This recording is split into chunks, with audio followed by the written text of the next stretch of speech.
So these are double-sided wax strips that I absolutely love using. The instructions are right here on the back.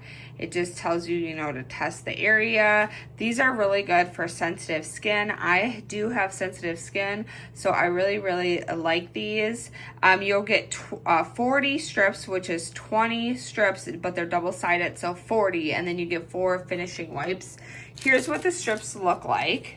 And I'm gonna show you the results I get from these on my legs. So I actually grew the hair out on my legs so you can see all of the hair right here. So these are double-sided. So we're just gonna open them up, peel away, and you're gonna wanna use each one each time. And you just really gotta kind of pull to take them apart here. But you're gonna usually need more than one at a time anyways, so the fact that they're double-sided is a plus because then you have 2 in 1. So here is, as you can see, they're really, really sticky. It's got that pink, nice pretty pink color coating. And I'm going to apply it on my hairy leg growth here. So again, here is just my hair up close. You can see it right here. This is where I'm gonna do it.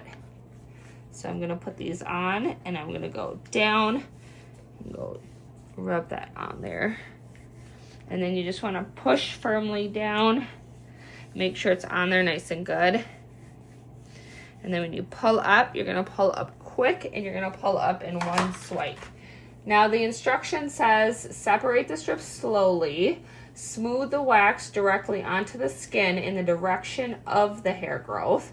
So that would be this way. And then pull as fast as you can in the opposite direction of the hair growth. And the wax strips are reusable until the strip is saturated with hair with no or little stickiness left. And then you can clean the area up after you're done waxing. So we got it on. And I'm just pull that up, look at all that hair. So as you can tell and see, they work really, really good. And I am not bleeding. I don't see any missed chunky spots. I did it right in here, right in this little square here. I have some veins that you probably see that are kind of dark, but there's no actual like hair. So thanks for sending me these to review.